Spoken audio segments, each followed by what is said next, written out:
আর কিছুক্ষণের মধ্যেই বাজেট পেশ হতে চলেছে। অন্তর্বর্তী বাজেট যে কিছুটা হলেও জনমুখী হওয়ার সম্ভাবনা তা স্পষ্ট। বিভিন্ন নেতৃত্বের বক্তব্যে আমরা শাহনওয়াজ হোসেনের বক্তব্য শুনেছি, আমরা শিবপ্রকাশ শুক্লার বক্তব্য শুনেছি, এমনকি বিরোধীরা পর্যন্ত মল্লিকার্জুন খাড়গে তিনিও বলছেন যে এখানে জনমুখী বাজেট করার চেষ্টা করবে বিজেপি, এবং তাতে বিরোধীরা যে যথেষ্ট ক্ষুব্ধতা পরিষ্কার। আমি মিস্টার ধানানিয়ার কাছে আসবো, বিজেপি নেতা, তার কাছে আসবো যে বিশ্বনাথ চক্রবর্তী যে তথ্যগুলো দিলেন তাতে খরচই হয়নি, এখনো সরকারের ঘরে টাকা পড়ে আছে। এবার এই বাজেটের মাধ্যমে যদি আরো কিছু প্রকল্প ঘোষণা করা হয় তার ভবিষ্যৎ কি? এখনই তো প্রধানমন্ত্রীর যে প্রকল্পগুলো 20টা প্রকল্প, সেই প্রকল্পগুলোর ভবিষ্যৎ কি কেউ জানে না। না, ভবিষ্যৎ তো জানা যায় না কেন, ওটাকে ওর উপরে তো চালু করা হয়েছে, টাকা হয়তো পূর্ণ খরচা করতে পারেনি, তার মানে কি যে আছে সরকারটা খুব সুযোগ আছে খরচা করা সরকারের আছে। সরকার তাহলে এই কথাটা 4.5 বছর সরকার চালানোর পর এটা শুনুন, আপনারা যে আছেন বাজেটটা কত টাকা হয়, 2000 কোটি টাকার মধ্যে যদি যে আছে 1000 কোটি টাকা খরচা যদি না হয়ে গিয়ে থাকে, তাহলে এর মধ্যে কিছু খারাপ ভাববেন না। হয়তো যে আছে ওই সময় অ্যাম্বিশাস করে যে টাকাটা একটা বরাদ্দ করা হয়েছিল, একটা বরাদ্দ করার পরে যে আছে নানা রকমের কারণে যে আছে টাকাটা যদি খরচা না হয়ে গিয়ে থাকে, তাহলে আপনারা তো অভিযোগ করতেন কি টাকাও খরচা হলো আর কাজও দেখা গেল।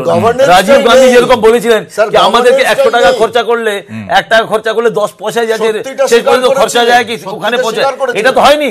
সুমনদা, আমরা যে আছে রাজনীতি করছেন, আপনারা রাজনীতি করছেন, আসলে টাকাটা সরকারের কাছে আছে, ঠিকমতো সময় সেটা খরচ হবে, সেটা প্রকল্পে যাবে। কি আছে রাজ্য যদি প্রকল্পের অর্থ কম খরচ করে, তাহলে তার দায় যদি রাজ্য সরকারের হয়, তাহলে কেন্দ্রের ঘোষিত প্রকল্পের অর্থ যদি কম খরচ করে, কেন্দ্র তো চেয়ে পাঠায় টাকা, কেন্দ্র তো চেয়ে পাঠায় টাকা, খরচ করতে পারেনি, চেয়ে পাঠায়। না না না, যেটা বলেছেন একেবারে আক্ষরিক অর্থে সত্যি। মোদির আমলে 6টা পাইলট প্রজেক্ট, সেই পাইলট প্রজেক্টের যেটা মানে ঘোষিত যেটা হয়েছিল তার 21% মোটে সেটা বাস্তবায়িত হয়েছে।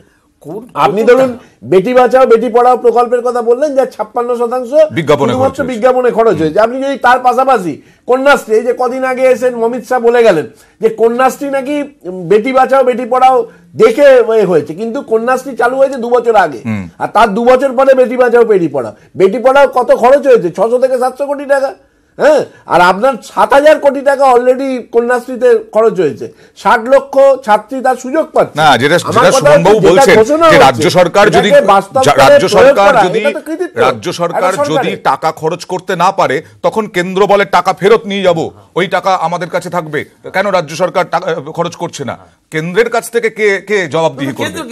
কেন্দ্র যদি টাকা খরচ করতে না পারে, ওই টাকা কেন্দ্র তো এই বিলে থাকছে, ওটা তো কেউ নিয়ে যাচ্ছে না। কেন্দ্র যদি কোনো টাকা খরচ যদি না করতে পারে, তাহলে আর কে নেবে? ওখানে আছে। আরে ঘোষণা, আপনারা গভর্নেন্সে রয়েছেন, আপনাদের মন্ত্রী পরিষদ রয়েছেন, আপনাদের ক্যাবিনেট। আমি আসছি শৈবাল বাবু, এই একটা বরাদ্দ, তার যে বরাদ্দটা, সেই বরাদ্দটা কোন সময়সীমা আছে যে এই সময়সীমার মধ্যে আমাকে খরচ করতে হবে এবং করা উচিত কিনা অর্থনীতির ক্ষেত্রে বিশেষ করে? দেখুন, আমি তো প্রত্যক্ষ রাজনীতি করি না, তো রাজনীতির কথা না বলে আমি আপনাকে একটা অভিজ্ঞতা বলছি।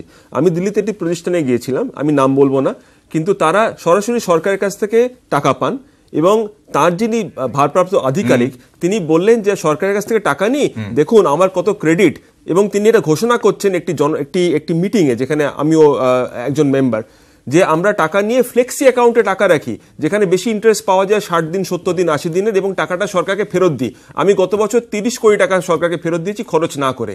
আমি এই যুক্তি বুঝতে পারিনি, মাফ করবেন, কারণ সরকারের টাকা সরকার অ্যালট করছেন খরচ করার জন্য, এবং বিভিন্ন প্রতিষ্ঠান টাকা খরচ না করে সরকারকে সে টাকা ফেরত দিচ্ছেন।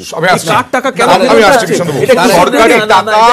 প্রকল্পতে খরচ না করে ব্যাংকে রেখে সুদ বাড়ছে, এবং সেই টাকা আবার কেন্দ্রীয় সরকারের কাছে ফেরত চলে যাচ্ছে। একটা ছোট্ট বিরতিতে আসবো, বিরতির পর এই সংক্রান্ত যে অভিযোগটা তুললেন, একেবারে মাঠে ময়দানে থেকে যে অভিযোগটা তুললেন শৈবাল কর অর্থনীতিবিদ, সেই নিয়ে আসবো একটা ছোট্ট বিরতির পর। সঙ্গে থাকুন।